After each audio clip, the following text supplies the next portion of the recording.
So hi, this is Shom Purkait from Indian Statistical Institute Kolkata. My all India rank in Indian Statistical Institute entrance test was 20. So आज हम लोग exercise 4 continue करेंगे। पहले हमने chapter brief किया था इस चैप्टर का, तो मूविंग चार्जेस एंड मैग्नेटिज्म का। अभी हम लोग एक्सरसाइज में जाएंगे। So let's start. हम लोग का जो जो है पहला क्वेश्चन है, a circular coil of wire consisting of 100 turns, each of radius 8.0 centimeter, carries a current of 0.4 ampere. What is the magnitude of the magnetic field B at the center of the coil?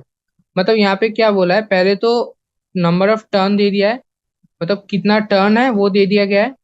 Radius of each turn, मतलब इतना छोड़ छोड़ के नहीं है, मैं आपको समझाने के लिए बोल रहा हूँ, इतना छोड़ छोड़ के नहीं। शायद वो ऐसा ऐसा ऐसा ऐसा होगा, लेकिन मैं छोड़ छोड़ के दिखा रहा हूँ ताकि आपको टर्न समझ में आए, कितना टर्न है उसका मतलब क्या है।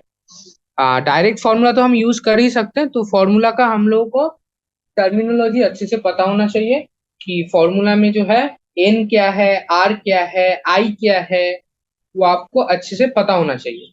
तो एन क्या होता था अपना, कभी कभी N number of turns per unit length भी होता है, कभी कभी एन जो है number of total number of turns भी होता है। तो question to question, formula to formula तक थोड़ा वेरी करता है, थोड़ा सा स्टैंडर्ड होता है, लेकिन फिर भी आपको समझना है, जैसे आई का मतलब हमेशा करंट ही होगा, तो उसी हिसाब से आपको अच्छे से दिमाग में रखने की फॉर्मूला का मतलब भी क्या है। ऐसा नहीं कि सिर्फ फॉर्मूला ही रख लिया, आपको फॉर्मूला भी का मतलब भी पता होना चाहिए। जैसे यहाँ पे देखो क्या बोला है, number of turns in the circular coil N equal to 100 है, रेडियस ऑफ ईच टर्न है 0.8 मीटर। अभी 0.8 मीटर क्यों बोला है, क्योंकि हमको एसआई में लाना है, पता है आपको, तो यूनिट सेम लग रहा है, तो 100 को 100 ही रखेंगे, that is unitless.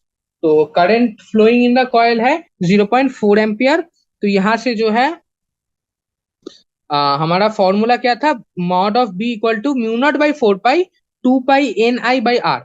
2 pi I by R जो था इंटू एन होगा, क्योंकि एन टाइम्स है। तो या फिर डायरेक्ट आप इन का इन टर्म्स का भी फॉर्मूला ये होता है, आप अच्छे से देख सकते हो।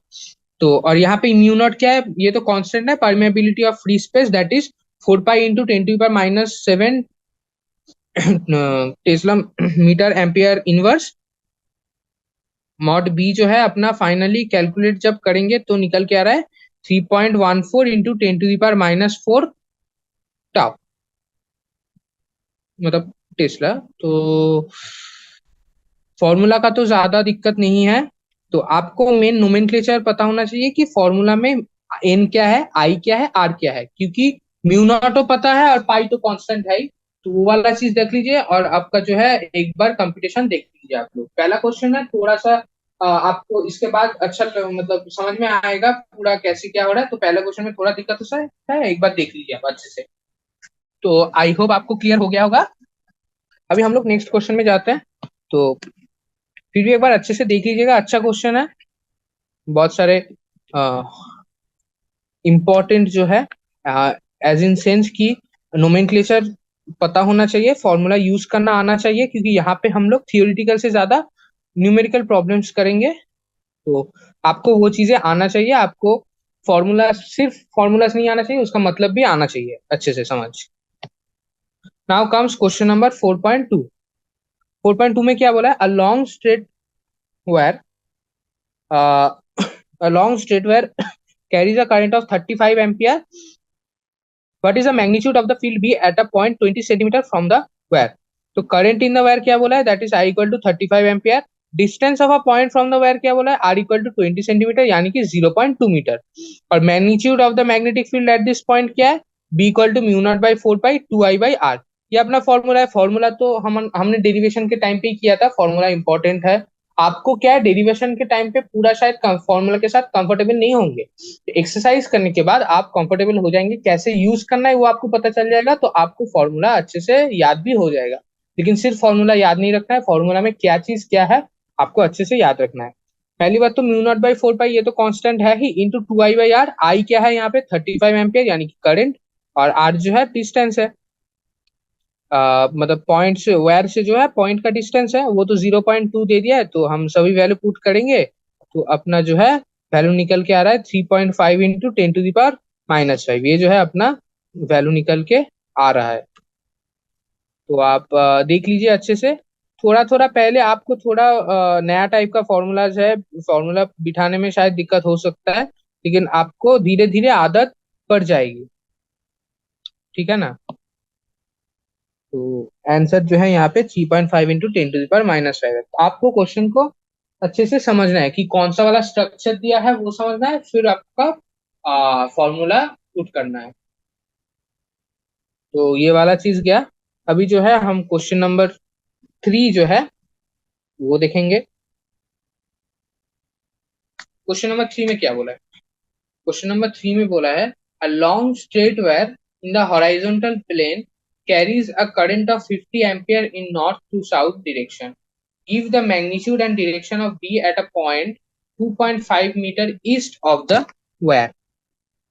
यानी कि long wire in the horizontal plane, horizontal plane में एक लॉन्ग वायर है जो 50 एम्पियर करंट ले रहा है नॉर्थ टू साउथ डायरेक्शन में। और बी का जो है मैग्नीट्यूड और डायरेक्शन भी बोलना है। डायरेक्शन मतलब नॉर्थ साउथ, इस हिसाब से आपको बोलना है, अप डाउन ऐसे टाइप के। तो of B at a point 2.5 east of the wire, east of the wire. तो यहाँ पे देखते हैं current in the wire I equal to 50 ampere. तो करंट तो आपका आई स्टैंडर्ड नोटेशन है, वो 50 एम्पियर बोल दिया गया है। Point is 2.5 metre away from the east of the wire, यानी कि ईस्ट ऑफ द वेयर से 2.5 मीटर अवे है। और magnitude of the distance of the point from the wire is R equal to 2.5 metre. तो point का distance है wire से R equal to 2.5 metre. तो उसका उसी पॉइंट पे मैग्नेटिक फील्ड का मैग्नीट्यूड क्या होगा, that is B equal to mu naught 2I by 4 pi R. ये जो है आपका मैग्नेटिक फील्ड का मैग्नीट्यूड हो जाएगा। तो ये चीज आप अच्छे से देख लो। फॉर्मूला पहले, फॉर्मूला में जो है अब तो आई और आर पुट करेंगे, म्यू नॉट और 4 पाई तो कांस्टेंट है, वो पुट करेंगे, आंसर आ जाएगा। आंसर निकलने से पहले आप ये चीज देख लो कि स्ट्रक्चर क्या है। स्ट्रक्चर के हिसाब से हम लोगों ने फॉर्मूला देखा है।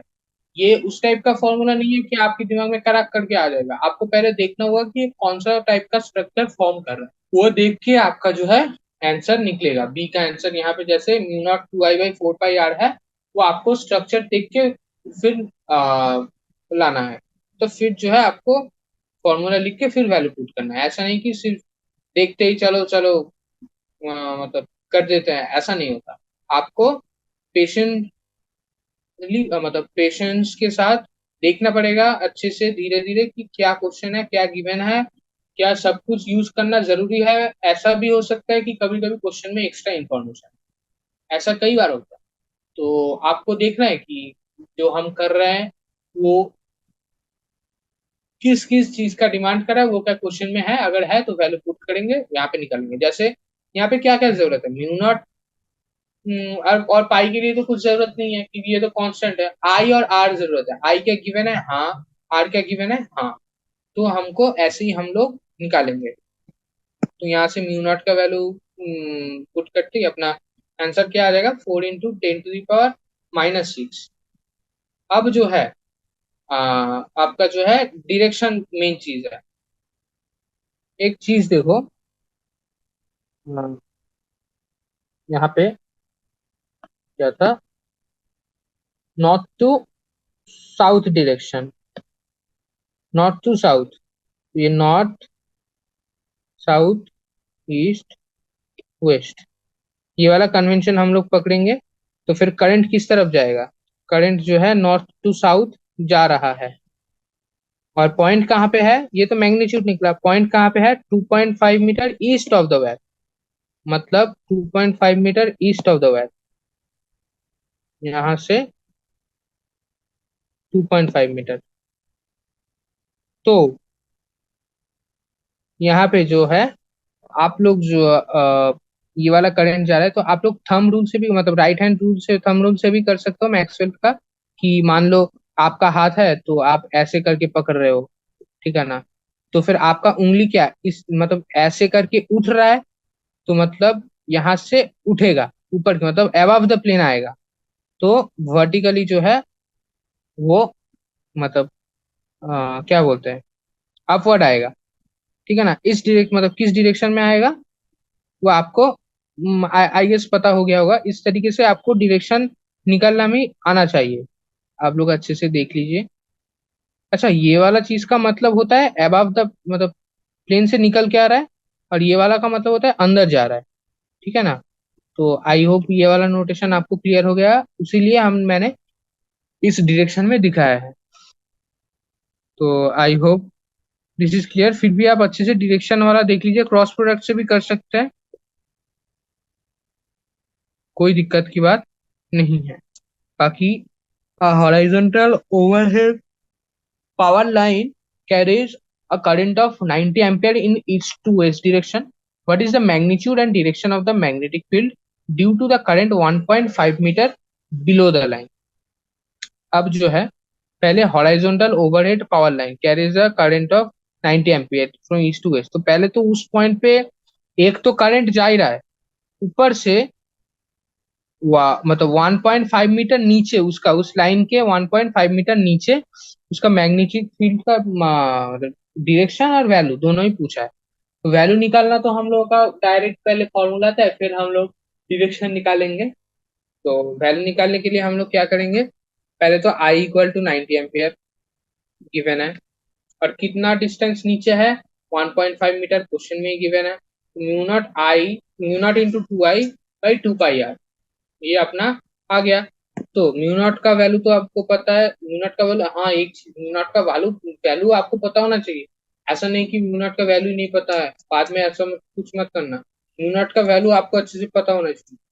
Mu naught into 2 I by 4 pi R. तो यहाँ से जो है अपना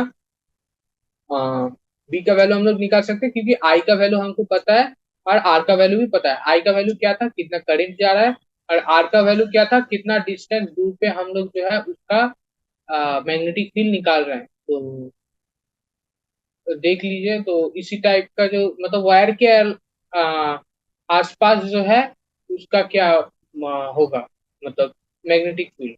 यहाँ पे परपेंडिकुलर डिस्टेंस, यहाँ पे डिस्टेंस मतलब परपेंडिकुलर डिस्टेंस ही 2.5 सॉरी 1.5 मीटर गिवन है, तो उसी हिसाब से हम लोग कैलकुलेशन भी करेंगे। तो कैलकुलेशन देख लीजिए, फाइनली हमारा 1.2 आया।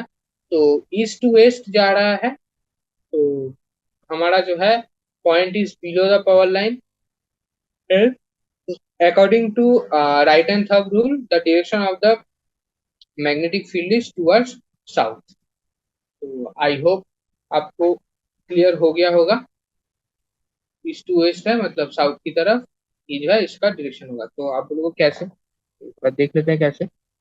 ये ईस्ट है, ये वेस्ट है, इस तरफ करंट जा रहा है, तो इस तरफ जो है करेंगे तो ऐसा, एक एक सेकेंड, इस टाइप का आएगा। आप लोग समझ सकते हो, इस टाइप का जो इस डायरेक्शन में आएगा। ठीक है ना, ईस्ट टू वेस्ट जा रहा है तो इस डायरेक्शन में आएगा। इस डायरेक्शन में क्या में आने का मतलब क्या है, ये साउथ डायरेक्शन है, ये तो नॉर्थ डायरेक्शन है ही। तो ये साउथ डायरेक्शन में इसका डायरेक्शन आ रहा है। क्रॉस प्रोडक्ट जानना आपके लिए बहुत इंपॉर्टेंट है, या फिर Maxwell's thumb rule, right hand thumb rule, इसकी मदद से ही आप लोग डायरेक्शन निकाल सकते हो। डायरेक्शन में बहुत गलती होता है, तो डायरेक्शन जब निकालोगे आराम से निकालना, वैल्यू निकालने से भी ज्यादा अभी आपको डायरेक्शन निकालने में दिक्कत हो रहा होगा, तो ये आप अच्छे से कर लीजिएगा। So I hope this is clear. अभी नेक्स्ट क्वेश्चन में आते हैं, that is what is the magnitude of the magnetic force per unit length on a wire carrying a current of 8 ampere and making an angle of 30 degree with the direction of the uniform magnetic field of 0.5 tesla. तो एक चीज देख लो, what is the magnitude of the magnetic force per unit length. तो पहले तो उसका length मान लेते हैं एल, तो एफ बाई एल हमको निकालना है, तो टोटल फोर्स एफ निकालेंगे तो एफ बाई एल अपना आंसर होगा। ठीक है ना। On a wire carrying a current of 8 ampere and making an angle of 30 degree. तो पहले तो वायर जो है उसमें से 8 एम्पियर करंट जा रहा है, उसका मैग्नेटिक फील्ड जो है वो यूनिफॉर्म है 0.15 टाउ, एंगल जो है वायर और मैग्नेटिक फील्ड के बीच का 30 डिग्री है। तो वहां पे मैग्नेटिक फोर्स क्या होगा, that is B into I into L into sine theta, sorry B into I into sine theta. यहाँ पे पर यूनिट लेंथ पहले से ही बोल दिया है एफ, तो इसलिए यहाँ पे एल नहीं है ना, नहीं तो यहाँ पे टोटल फोर्स था B into I into L into sine theta. यहाँ पे पर यूनिट लेंथ है तो इसलिए यहाँ पे B into I into sine theta है। यहाँ पे जैसे देखो एल का वैल्यू,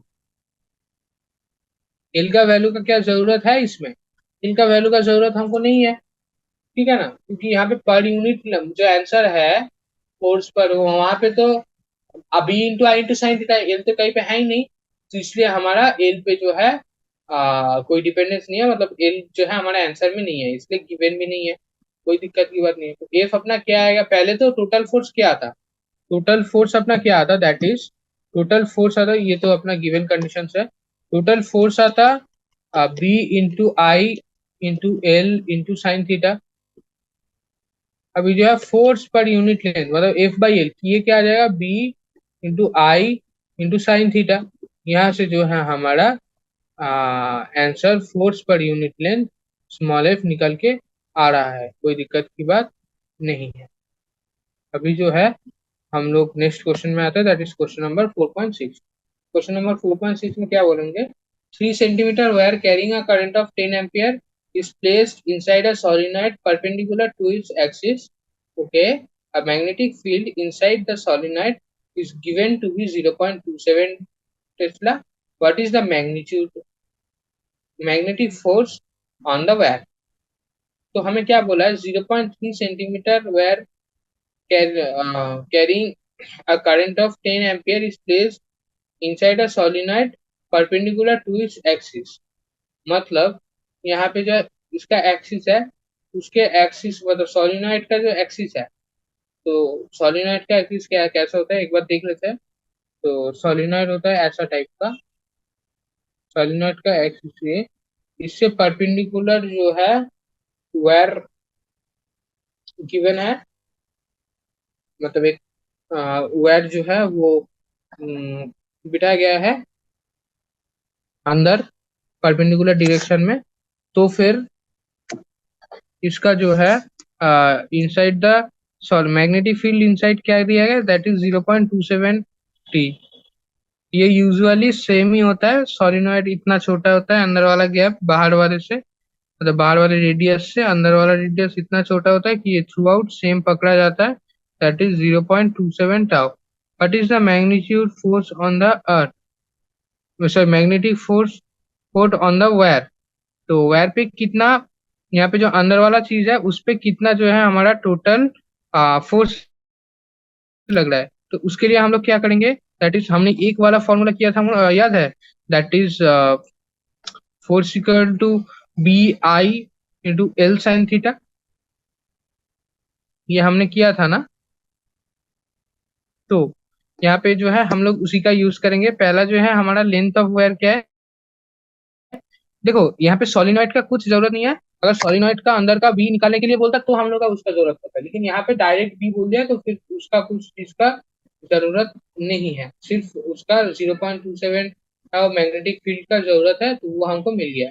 और वायर में जो करंट है वो दैट इज 10 एम्पियर, और मैग्नेटिक फील्ड जो है दैट इज 0.27 था। Angle between the current and the magnetic field वो क्या है, 90 डिग्री। वो 90 डिग्री क्यों है, वो तो परपेंडिकुलर है, वो क्वेश्चन में गिवन है। और magnetic force exerted on the wire is given as F in sorry B into I into L into sine theta. तो बी यहाँ पे क्या है 0.27, एल यहाँ पे क्या था, सॉरी आई यहाँ पे क्या था 10 एम्पियर, और यहाँ पे length of the wire is 0.3 metre, तो that is 0.3 sine theta, sine theta तो 90 डिग्री है और 0.03 एल का वैल्यू है, तो हम लोग डायरेक्ट मल्टीप्लाई करेंगे तो 8.1 इंटू 10⁻², आंसर निकल के आ रहा है। Hence the magnetic force on the wire is 8.1 into 10⁻²। The direction of the force can be obtained from Fleming's left hand rule। हाँ, फ्लेमिंग लेफ्ट हैंड रूल से हम लोग का जस्ट वो मैग्नेटिक फोर्स का डायरेक्शन हम लोग निकाल सकते हैं, कोई दिक्कत की बात नहीं है। बाकी हमारा जो है बी का वैल्यू 0.27 टेस्ला है। थीटा इक्वल टू 90 डिग्री है, यानी कि वो परपेंडिकुलर है वो वायर और अपना जो है सोलिनॉइड का अंदर वाला मैग्नेटिक फील्ड, इसलिए थीटा इक्वल टू 90 डिग्री है। और बाकी force, total force equal to B into I into L sine theta है। और यहाँ पे जो है हम लोग वैल्यू पुट करके हमारा फाइनल आंसर तक पहुंचे हैं। तो ये थोड़ा सा अलग वाला प्रॉब्लम है, आपको थोड़ा सा सोचना हो सकता है। तो आई होप आपको अभी तक क्लियर हो गया होगा कि यहाँ पे इसका वैल्यू कांस्टेंट क्यों लिए सॉफ्ट, मतलब तो स्मॉल एफ का वैल्यू जो है, स्मॉल एफ नहीं, यहाँ पे कैपिटल एफ है। तो फाइनली 8.1 इंटू 10⁻⁻2 ये निकल के आ रहा है। लेकिन आपको ये देखना है कि ये निकला कैसे। मतलब एक चीज देखो, यहाँ पे या तो आपको मैग्नेटिक फील्ड निकालने के लिए बोलेगा, या आपको क्या बोलेगा कि आप फोर्स निकालो मैग्नेटिक फील्ड की वजह से। दोनों में ही करंट इन्वॉल्व है। यहाँ पे क्या फोर्स निकालने के लिए बोला है, तो फोर्स में हमेशा थोड़ा एंगल इन्वॉल्व रहता है, हालांकि दूसरी जगह पे भी रहता है, लेकिन यहाँ पे ज्यादा रहता है। तो आप लोग ये चीज देख, क्योंकि यहाँ पे क्रॉस प्रोडक्ट आता है, इसलिए जो है हमारा एंगल जो है वो यहाँ पे वेरी करता है।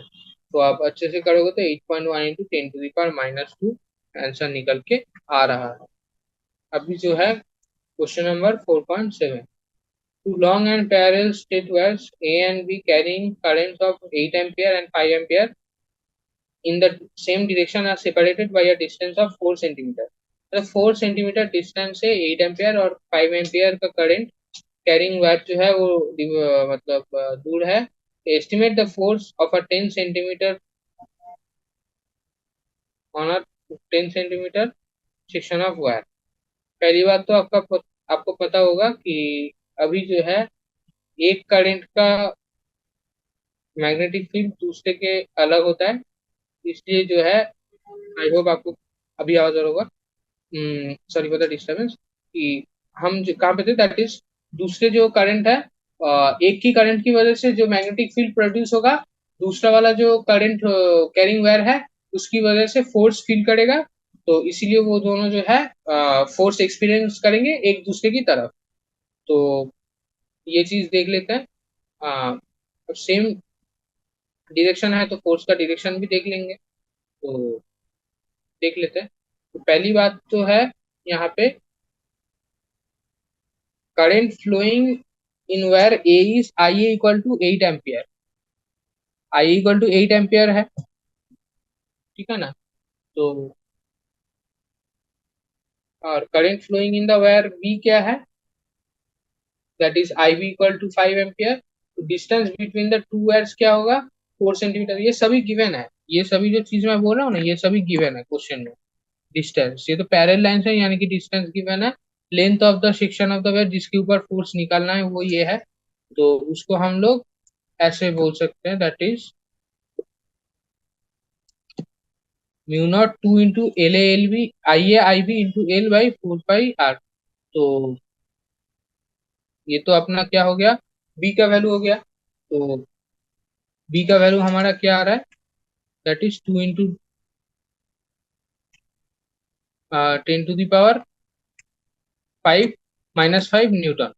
तो अच्छा हाँ, ये इस बी का मतलब आप वो वाला मत समझिए कि इंटेंसिटी, ठीक है ना। यहाँ पे डायरेक्ट फोर्स ही लिखा है, ठीक है। हमने एक्सरसाइज में तो अब कर रहे हैं, लेकिन हमने थ्योरी में भी किया था कि टू करंट करिंग वायर के लिए हम लोगों का फोर्स क्या होता था।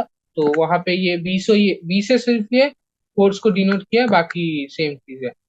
तो सेम तरफ अगर जा रहा है तो उन दोनों के बीच में अट्रैक्टिव फोर्स होगा, मतलब वो दोनों एक दूसरे के तरफ फोर्स फील करेंगे। तो इसीलिए जो है direction of the current in the wires same होने की वजह से वो दोनों अट्रैक्टिव फोर्स फील करेंगे। या आप मतलब डायरेक्शन देख के भी पूरा सॉल्व करके समझ सकते हैं, ये जस्ट एक शॉर्टकट भी आप समझ सकते हो कि दो करंट कैरिंग वायर सेम दिशा में जा रहा है, तो वो जो है अट्रैक्टिव फोर्स फील करेंगे, और उस केस में फोर्स का वैल्यू क्या होगा, दैट इज क्वेश्चन में कि मतलब हम लोग का स्टैंडर्ड फॉर्मूला है, that is mu naught 2 into I A I B I by 4 by R. ये जो है अपना फाइनल आंसर निकल के आ रहा है। फाइनली 2 इंटू 10⁻⁻⁵ मीटर आंसर आ रहा है, तो सेम बात है, कोई दिक्कत की बात नहीं है। A closely wound solenoid 80 centimeter long has 5 layers of windings of 40 turns each. The diameter of the solenoid is 1.8 centimeter. If the current carried is 8 ampere, estimate the magnitude of B inside the solenoid near its center. पहले क्या करेंगे, closely wound solenoid 80 centimeter long and 5 layers of windings of 400 turns each, मतलब 80 centimetre long तो वो है ही, और 5 layer है 400 400 करके टर्न्स का। तो फिर डायमीटर ऑफ द सोलिनॉइड बोला है 1.8 सेंटीमीटर, और करंट कैरेट बोला है 8 ampere. Magnitude of be inside the solenoid near its centre, तो सेंटर के पास इसका जो है बी का वैल्यू क्या होगा, पहले देख लेते हैं। पहले लेंथ ऑफ द सोलिनॉइड वो क्या है, length of the solenoid 1.8 metre है, length of the solenoid that is 1.8 metre. Question में गिवन है 5 layers of windings of 400 turns each on the solenoid, तो total number of turns in the solenoid 2000 है, diameter of the solenoid 0.018 है, और current carried by the solenoid 8 ampere है। तो यहाँ से जो है हमारा फॉर्मूला क्या निकल के आता है, that is not capital in I by L, और कैपिटल इन क्या है, नंबर ऑफ टर्न्स, और आई क्या है, सॉरी एल क्या है, that is length of the solenoid, और आई क्या है, that is current, mu naught in I by A. तो यहाँ पे जो है फाइनली हम लोग निकाल लेंगे, फाइनली आंसर है 2.512 इंटू 10⁻⁻। तो ये चीज इंपॉर्टेंट था क्यों लिए, इसलिए दैट इज निकालना, ये चीज बोलना मतलब क्यों इम्पोर्टेंट था, नंबर ऑफ टर्न्स, क्योंकि नंबर ऑफ टर्न से ही जो है number of turns per unit length वो आता है। तो पर यूनिट लेंथ लाने का पर्पस भी आप समझ गए होंगे, थोड़ा सा अलग टाइप का प्रॉब्लम है, आप थोड़ा सा देख सकते हैं ये वाला प्रॉब्लम। तो देता हूँ, अब अच्छे से देखिए, ये थोड़ा सा अच्छा प्रॉब्लम है, मतलब सॉलिनॉइड का है, अभी तक हम लोग इस टाइप का नहीं किया है, तो ये टाइप भी देख लीजिए। तो ठीक है, आई होप आपको क्लियर हो गया होगा। अभी जो है हम लोग नेक्स्ट क्वेश्चन में जाते हैं। Question number is 4.9। 4.9 में क्या बोला है, a square coil of side 10 centimetre consist of 20 turns and carries a current of 12 ampere, मतलब 12 एम्पियर करंट वाला super coil 10 metre sorry 10 centimetre side का 20 टर्न कंसिस्ट करता है। तो the coil is suspended vertically and the coil is suspended vertically and the normal to plane of the coil makes an angle of 30 degree with the direction of the uniform horizontal magnetic field of magnitude 0.8 tau. What is the magnitude of torque experienced by coil?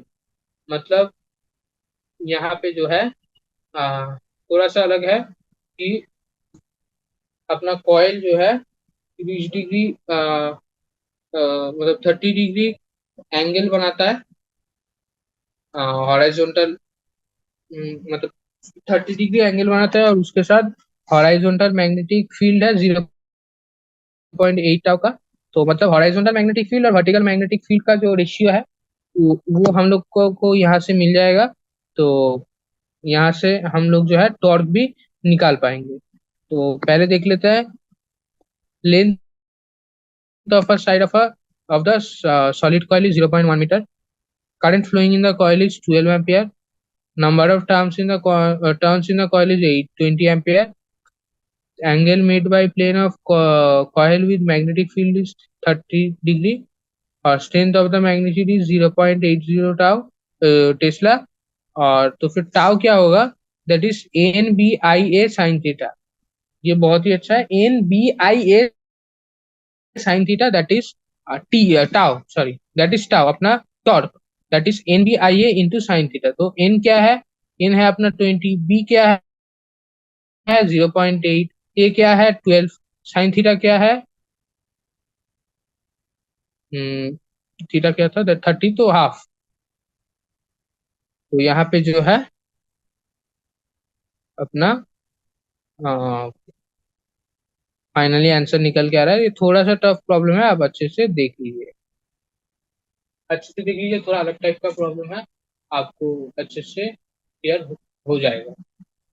I hope आपने देखा होगा, थोड़ा सा idea भी हो गया होगा कि, और ये टॉर्क के ऊपर प्रॉब्लम था. तो नॉट ओनली हम लोग कोर्स एक्सपीरियंस करते हैं, उसके साथ साथ हम लोग टॉर्क भी एक्सपीरियंस करते हैं, तो वो चीज भी आपको अच्छे से देखना है. ये वाला प्रॉब्लम अच्छा प्रॉब्लम था. अभी नेक्स्ट क्वेश्चन में जाते हैं, that is two moving coil meters M1 and M2 have the particular reading. R1 equal to 10 ohm, N1 equal to 30, A1 equal to 3.6 into 10 to the power minus 3 meter square, B1 equal to 0.25 Tesla, R2 equal to 14 ohm, N2 equal to 42, A2 equal to 18 into 10 to the power minus 3 meter square, B2 equal to 0.5 Tesla. तो हम लोग को question में क्या क्या पूछा है, current sensitivity end voltage sensitivity of M2 and M1.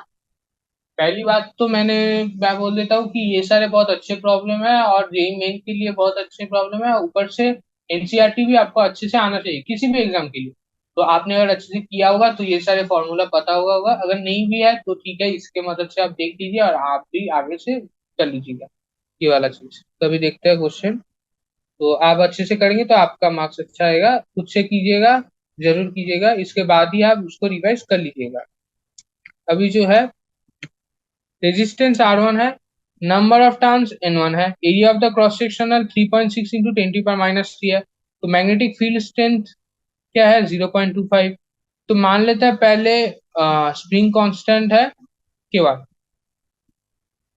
Moving coil metre M2 के लिए रेजिस्टेंस गिवन है, N2 गिवन है, मतलब नंबर ऑफ टर्न्स गिवन है, area of cross section given है, ये सभी चीजें गिवन है, ये सभी. और ऊपर से पकड़ ले क्या क्या लिख रखा है, that is spring constant. Spring constant पकड़ के रखा है. तो करंट सेंसिटिविटी क्या है, that is N1 B1 A1 by K1.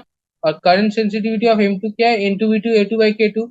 तो रेशियो क्या है, आई मतलब M2 का करंट सेंसिटिविटी बाई M1 का करंट सेंसिटिविटी. तो हमारा रेशियो क्या आ जाएगा, that is finally 1.4. Hence the ratio of the current sensitivity of M2 to M1 is 1.4. अब voltage sensitivity क्या है, N2 B2 A2 by K2 R2. अब voltage sensitivity of M1 is given as N1 V1 A1 by K1. तो VS2 by VS1 क्या है, N2 B2 A2 K1 R1. और नीचे क्या है, K2 R2 N1 B1 A1. ठीक है, यहाँ पे थोड़ा दिक्कत है, यहाँ पे एक टाइप है, ये चीज देना थोड़ा भूल गए. बाकी दिक्कत की बात नहीं है, बाकी उसका रेशियो निकाल के यहाँ पे आंसर आ रहा है 1. तो आप अच्छे से देख लीजिए, बहुत अच्छा प्रॉब्लम है, ढूंढ के क्वेश्चन किया गया है. आप अच्छे से ये वाला टॉपिक भी कर लीजिए, अच्छे से कर लीजिए, ये वाला अच्छा टॉपिक है. आई होप यहाँ तक आपको क्लियर हो गया होगा. अभी जो है 11th क्वेश्चन पे आते हैं, that is in a chamber a uniform magnetic field of 6.5 G, that is 1 G is 10⁻⁴ Tesla is maintained. An electron is shot into the field with a speed of 4.8 into 10⁻⁶ meter per second. Normal to the field. Normal to the field मतलब एकदम normal, मतलब field के अलावा इसका कोई component नहीं है. Explain why the path of the electric field is a circle. Determine the radius of the circular orbit. Field के अलावा इसका कोई वेलोसिटी का डायरेक्शन नहीं है, तो फील्ड के परपेंडिकुलर है, तो हमको पता है फील्ड के परपेंडिकुलर अगर होता है तो उसका ट्रेजेक्टरी सर्किल के जैसा होता है, जिसका रेडियस भी हमने निकाला था, डिराइव किया था। तो यहाँ पे जो है हम लोग पहले आते हैं सोल्यूशन में। दैट इज मैग्नेटिक फील्ड जो है वो क्या बोला है, दैट इज 6.5 यानी कि 6.5 इंटू 10⁻⁴ टेस्ला। अभी स्पीड ऑफ द इलेक्ट्रॉन क्या है, 4.8 इंटू 10⁶ मीटर पर second. Charge on the electron क्या है, 1.6 इंटू 10⁻⁹ कूलम। और स्पीड क्या था, 4.8 इंटू 10⁶ मीटर पर सेकेंड। और मास ऑफ द इलेक्ट्रॉन क्या है, 9.8 इंटू 10⁻31 केजी। और angle between the short angle and magnetic field is theta equal to 90 degree. Magnetic force exerted on the electron in the magnetic field is given by EVB sin theta. Sin theta तो 1 होगा क्योंकि theta equal to 90 degree. तो EVB क्या होगा, यही आपका centrifugal force बनेगा, that is mv² by r equal to EVB sin theta. यहाँ से r equal to mv/b sin theta, जो वैल्यू पुट करने के बाद हमारा 4.2 सेंटीमीटर निकल के आ रहा है। अच्छे से ये वाला प्रॉब्लम देख लीजिए। आई होप दिस इज क्लियर। अभी नेक्स्ट क्वेश्चन में जाते हैं, that is question number 12। Question number 12 में क्या बोला है, इन exercise 4.11 obtain the frequency of revolution of the electron in its circular orbit, does the answer depend on the speed of the electron, explain. तो पहले अपना को क्या पिछले वाला क्वेश्चन ही है, लेकिन इसका जो है फ्रीक्वेंसी ऑफ रेवोल्यूशन पूछना है और इसका जो है स्पीड क्या इलेक्ट्रॉन के इस ये जो आंसर जो है इलेक्ट्रॉन के स्पीड के ऊपर डिपेंड करता है, हाँ या ना। तो पहली बात तो जो है आंसर देख लेते हैं। मैग्नेटिक फील्ड क्या है, 6.5 into 10⁻⁴ tesla, equal to 1.6 into 10⁻⁹ coulomb. M E मतलब मास ऑफ इलेक्ट्रॉन, पहले वाला चार्ज ऑफ इलेक्ट्रॉन था, mass of electron M E equal to 9.1 into ये वाला चीज 10⁻31 केजी आप वो velocity of the electron, velocity of the electron v equal to 4.8 into 10⁶ meter per second, radius of the orbit r equal to 4.2 centimeter equal to 0.042 meter, frequency of the revolution of the electron is v, angular frequency क्या हो जाएगा 2 pi new है, sorry v क्या बोला new है। तो velocity of the electron is related to the angular frequency as v equal to r omega, v equal to r omega। तो EVB equal to mv² by R, तो v equal टू BE/2πm है। तो यहाँ से जो है ओमेगा क्या आएगा, v/r। तो v/r, तो v तो सॉरी यहाँ पे v नहीं, न्यू इक्वल टू BE/2πm आ गया। तो ये क्या v के ऊपर डिपेंड कर रहा है, v के ऊपर डिपेंड नहीं कर रहा है, मैं v रीड कर रहा है, एक्चुअली ये न्यू है, कोई बात नहीं है। अब अच्छे से v equal to r omega है, तो EVB equal to mv² by R को क्या लिखेंगे, m/r इंटू r ओमेगा। अरे यहाँ पे एक बार और फिर से, तो v कट के वो r ओमेगा रह रहा है। तो फाइनली न्यू जो है, और ओमेगा की जगह 2π न्यू लिख रहे हैं। तो न्यू इक्वल्स टू BE/2πm अपना आंसर निकल के आ रहा है। तो इसको v मत समझना, ये न्यू है ऐसा है, और v इक्वल टू ऐसा, ये थोड़ा सा सेम दिख रहा है, तो इसको मैं कंफ्यूज मत होना। ये मतलब ये वाला ये है, और ये वाला सभी जो है v है, ऊपर ये सभी v है, और ये दोनों जो है न्यू है, और ये सभी v है। तो आई होप आपको नोटेशन में दिक्कत नहीं होगा, अगर इनकेस आपको दिक्कत हो रहा होगा इसलिए बोल दिया, तो दिक्कत की बात नहीं है। अब अच्छे से ये चीज देख लीजिए। तो यहाँ पे जो है हमारे v के ऊपर क्या डिपेंड कर रहा है, v के ऊपर डिपेंड नहीं कर रहा है, वो सिर्फ मैग्नेटिक फील्ड के ऊपर डिपेंड कर रहा है, चार्ज के ऊपर डिपेंड कर रहा है, और मास के ऊपर, बाकी किसी के ऊपर डिपेंड नहीं कर रहा है। बाकी फ्रीक्वेंसी क्या बोलते हैं निकालने के बाद क्या आ रहा है, दैट इज 18 मेगाहर्ट्ज आ रहा है, which is independent of speed of electron. ये चीज अपना निकल के आ गया। अभी लास्ट क्वेश्चन में आता है, दैट इज 4.13। अ सर्कुलर और coil of 30 turns and radius 8 centimeter carrying a current of 6 ampere is suspended vertically in a uniform horizontal magnetic field of magnitude 1 Tesla. The field lines make an angle of 60 degree with the normal of the coil. Calculate the magnitude of the counter torque that must be applied to prevent the coil from turning. What would you answer?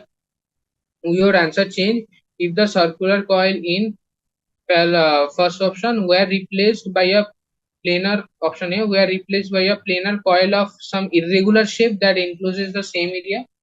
तो पहली बात तो देख लेते हैं number of turns यहाँ पे पहला हाँ ये पहले आप नोट डाउन कर लो नंबर ऑफ टर्न्स 30 दिया है R equal to 8 centimetre 0.08 metre दिया है area of the coil pi R square यानी कि 0.0201 मीटर स्क्वायर दे दिया गया है और current flowing in the coil that is 6 ampere दे दिया गया है और magnetic field B equal to 1 tau दे दिया गया है अभी जो है एंगल भी दे दिया गया है दैट इज 60 डिग्री तो यहाँ पे पहले हम लोग टाउ निकाल लेते हैं तो उसका काउंटर टॉर्क भी सेम होना पड़ेगा तो इसीलिए वो काउंटर टॉर्क सेम होगा तभी तो उसका नेट टॉर्क 0 हो जाएगा तो यहाँ पे जो है टॉर्क क्या हो जाएगा नेट पहला वाला टॉर्क क्या हो जाएगा that is NIBA sin theta वहां से 3.133 न्यूटन मीटर आ रहा है आंसर और ये क्या है कि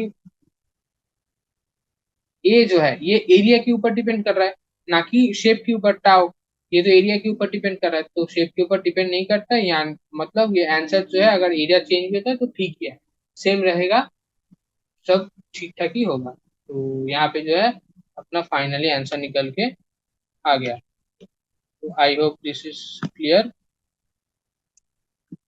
तो हम लोग जो है जहां तक करें आपको अच्छे से सॉल्यूशन देखना है सॉल्यूशन देख के समझना है कैसे सॉल्व करते हैं अप्रोच समझना है तो आपका जो है पूरा क्लियर हो जाएगा कोई दिक्कत की बात नहीं तो हमने